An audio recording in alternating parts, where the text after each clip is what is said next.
What's that word, family? Hey, man, check it out, check it out, check it out, check it out. Is to the streets, is to the streets. Is your homeboy Low from the Go, and I'm back with another episode of Fast and Furious Interviews. Today, ladies and gentlemen, yes, we have a very special guest in the building. So let me bring her up on screen. Lady Bossalinie, won't you tell the people who you are and where you from? I'm Lady Bossalinie, straight out of Lynette, Alabama. You feel me? Yeah, I'm out the Bama, y'all, the dirty South. But I'm the only female rapper out my city. You know what I'm saying? I'm trying to do my word. I'm trying to get up. I'm really trying to, blow in Martin boys. You know what I'm saying? I'm out of a little small city. Y'all go check out Suge. I just dropped two. Actually, I just dropped two singles. One is Suge. One is called Caitlyn. Y'all go look those up. All right, so Bossalinie, let me dig a little bit deeper into your background. How long have you been rapping, and what has been your influences to even make you want to start rapping? I started at 9. I was watching my older cousin. He had a record label.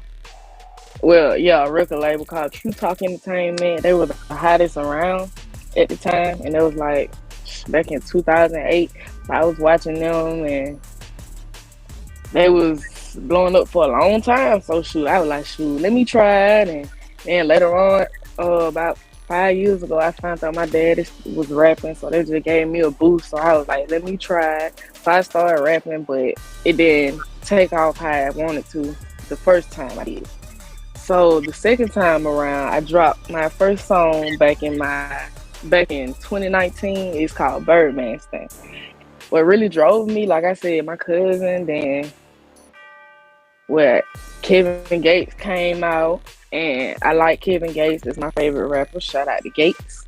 And that just gave me more drive. Like, then I started seeing more people try to rap around my city. I'm like, shoot, man, let me try it. And one of my homeboys, we grew up in the project. Like, this my spot. Like, this where I come from. Like, I grew up at the bricks. And like, he stayed down the street, not even 10 feet away from me. And I came to him one day and I asked him, how this song sound? Because I'm really iffy about my song. I'm real picky. I just can't put nothing out, And he was like, that hard, You need to put that out. You need to do something with that. And I was like, shoot, man, I ain't got no name. And at first, my name was T-Lady. And I was like, nah, I don't like that. And then he was like, shoot, Lady Bossalinie. And I was like, yeah, that's the one.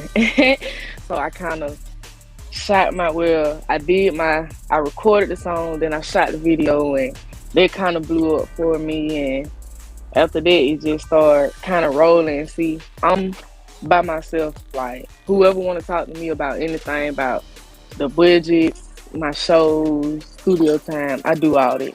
Like, I sit up all day. I'm my own manager, A&R, video director, everything. So that's just my drive. Like, I want this.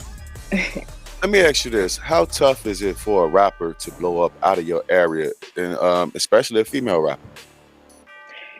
It's so hard because, like I said earlier, like, I'm the only female rapper, like, in my area, in my city. So, like, me against 100 plus dudes, it's kind of hard because, like I said, the only dude that gave me a song was him, and I was like, okay, shoot, you get on it and we're gonna see what we do. But that's the only dude I done made a song with out of my city, because I don't know how everybody feels about how I rap. I know I can rap, and I should feel like that because I am the only female artist out of my city, So it's kind of hard for me to just get in these dudes' head. Like, most of the time, you do need a female artist on the song. Anybody, not even just me, but this, So it's kind of hard with different people, and then they be on their different stuff, and everybody don't want everybody to blow. So it's kind of hard, like I said. So I just kind of push my own self. So. All right, if you could describe your style, man, why don't you describe your rap style?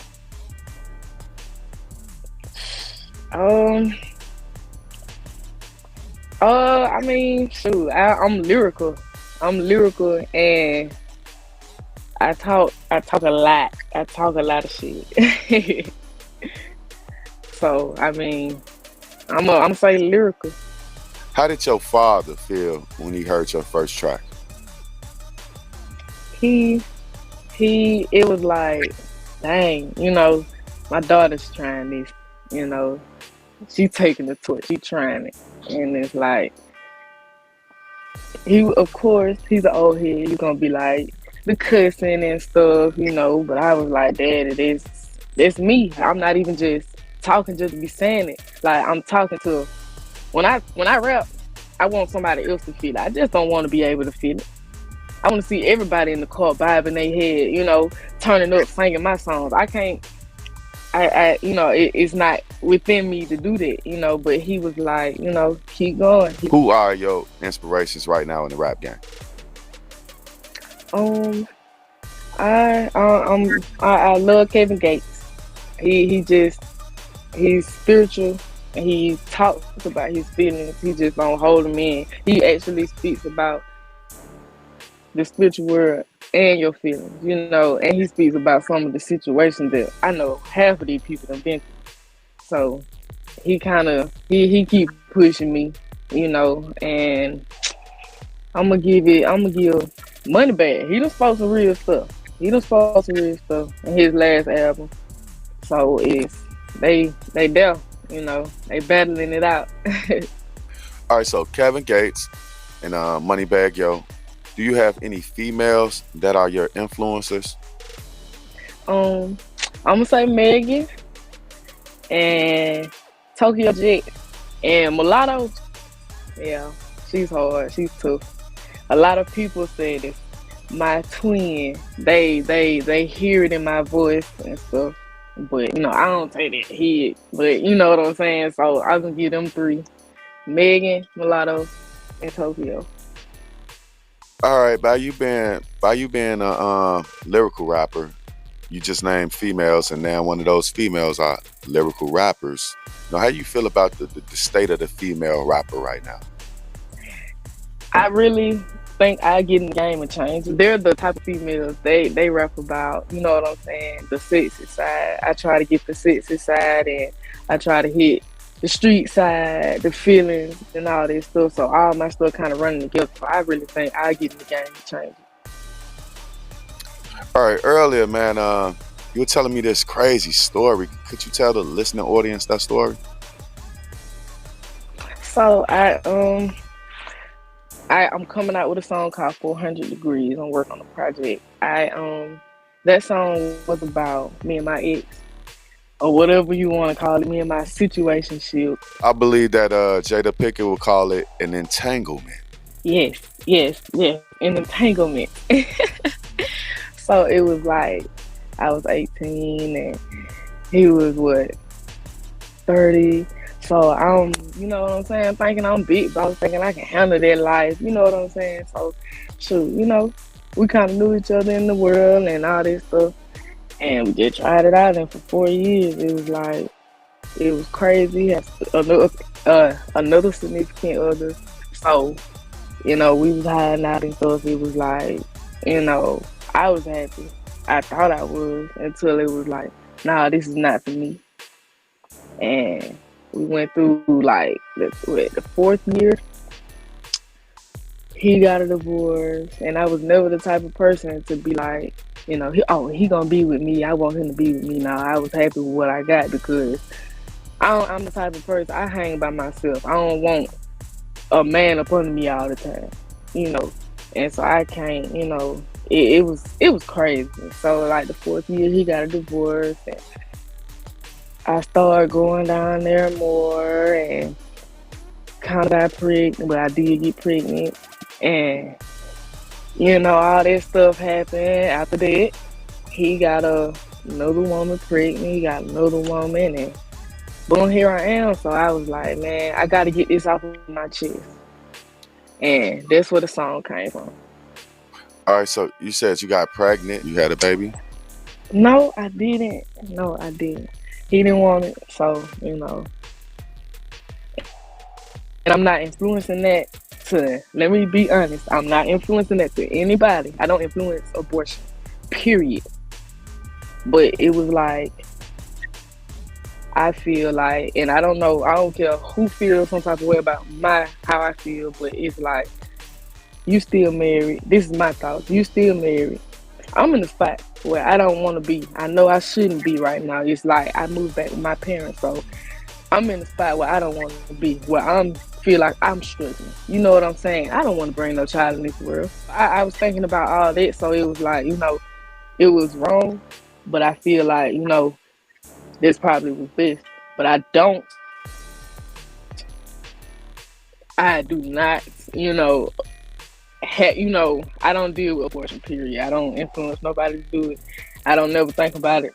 It's like, it's not in my area. I don't do that. So that right there, it was just out of the heat of the moment, and here I am. I want to tell anybody that's going through a situation like that. I used to be almost 200 pounds. You probably can't even see it.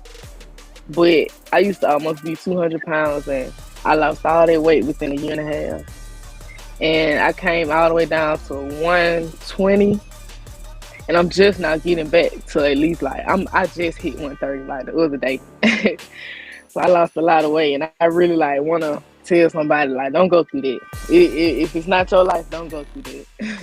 Don't do that. It's nothing to play with. For real, if you can't handle it, it's nothing to play with. Okay, so looking back, do you feel like that guy was a predator and he preyed on you? Yep, yep, I do. He was like I said, he had knew me.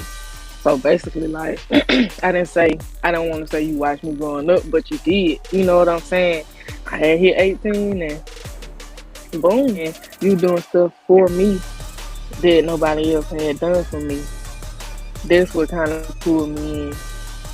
Well, maybe he was doing stuff for you that nobody else done for you is because you were still young. That's the saddest part out the whole story to me, is that the guy was 30 years old and you were a young tender.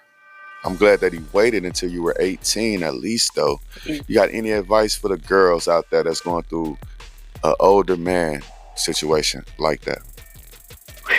Girl, listen, for real. Like I said, if you're not mentally stable for that, don't get nothing next, because it's something serious. Love. I don't care what you say. Oh, I'm playing him. I'm doing this and that. Nah, you gonna fall for that older man, because they gonna make you feel some type of way that the young boy can't.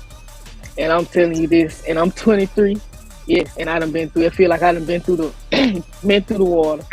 So I don't want nobody else to feel like that. I really, if you think you can handle that, I'm all for it. When I heard your story, I think about it. I did a news story maybe couple of months ago about a 56-year-old man. He waited until a young lady turned 18, took her in. Maybe she felt like she had no place else to go, and what he offered was a little bit better. You know what I'm saying?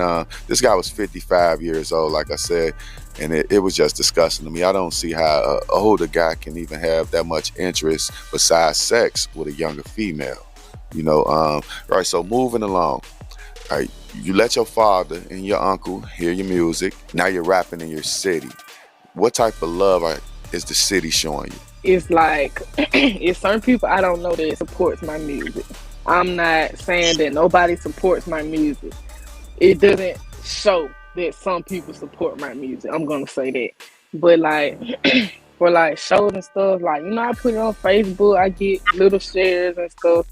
So like, it's really, I ain't gonna say no love there. Like, it's for everybody else, yeah. But I'm trying to get, I'm the only female rapper, so I'm trying to get my name out there, and y'all know it. And then on top of that, y'all know my music it sounds good.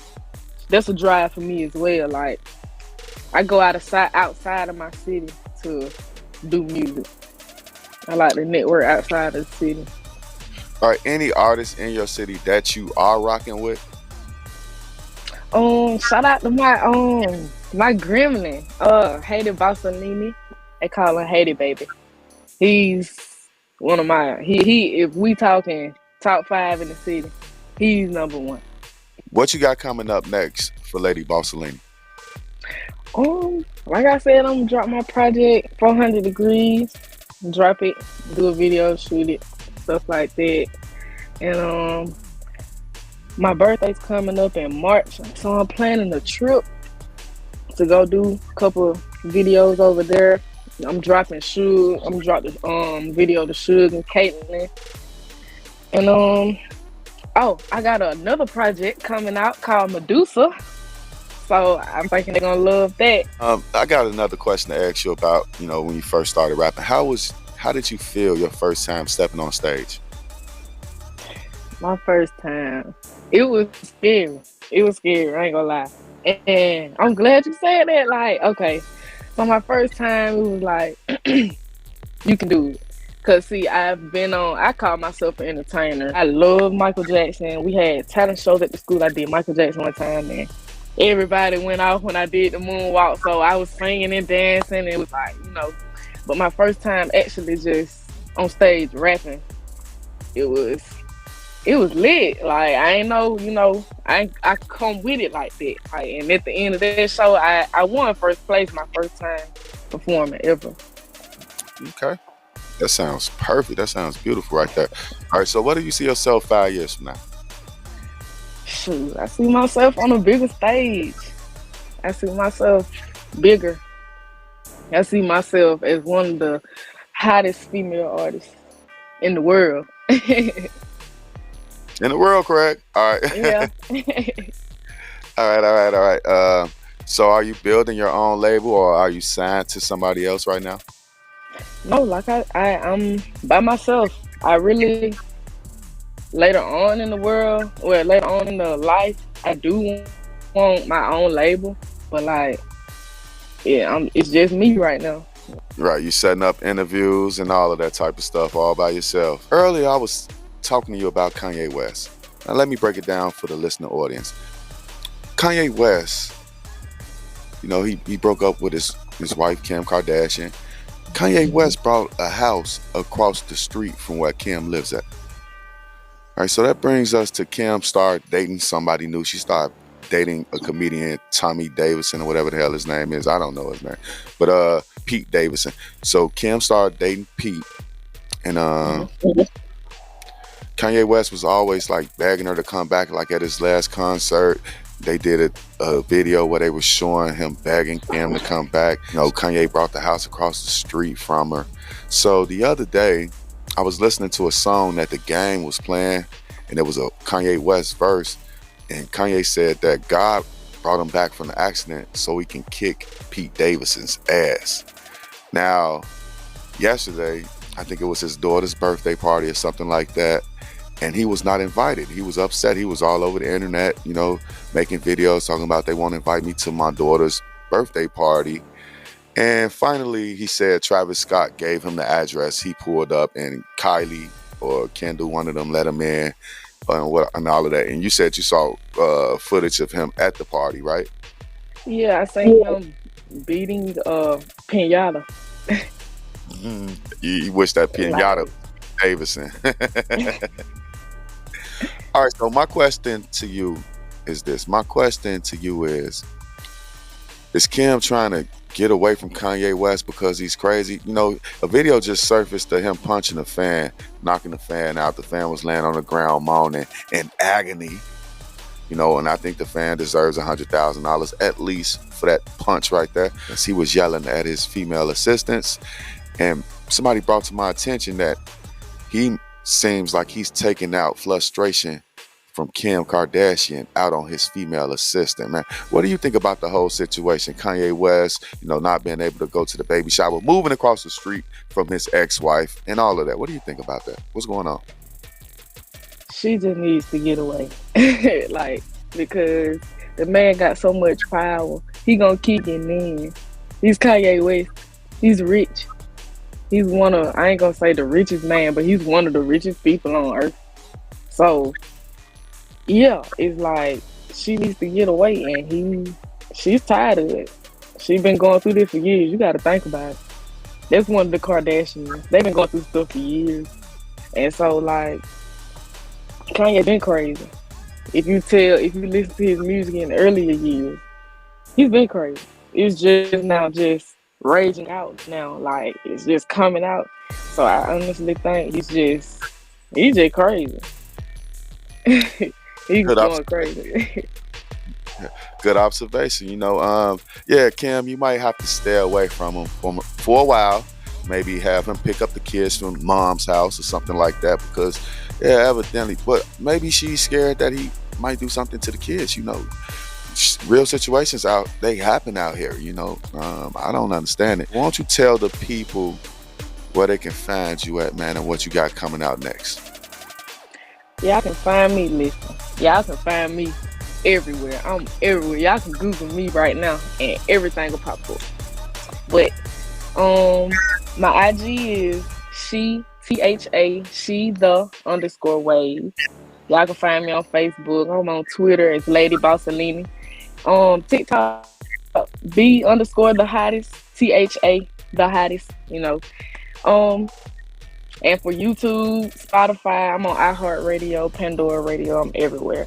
Y'all can find me everywhere. And I'm probably dropping a song. I should, if everything goes right with my studio. I'm dropping a song called Easy to Love on Valentine's Day. So that'll be my next thing I'm dropping. So y'all be looking for that. But y'all, like I said, y'all go check out my new single called Shoot. Y'all check that out. Right. Well, Lady Bossalinie, I want to wish you the best in your endeavors. I want you to come back to the show whenever you got something. When you drop that new Valentine song, come back to the show. Let's see the reaction. Let's see how you progress from now to then. And all I got to say with that is peace. Peace.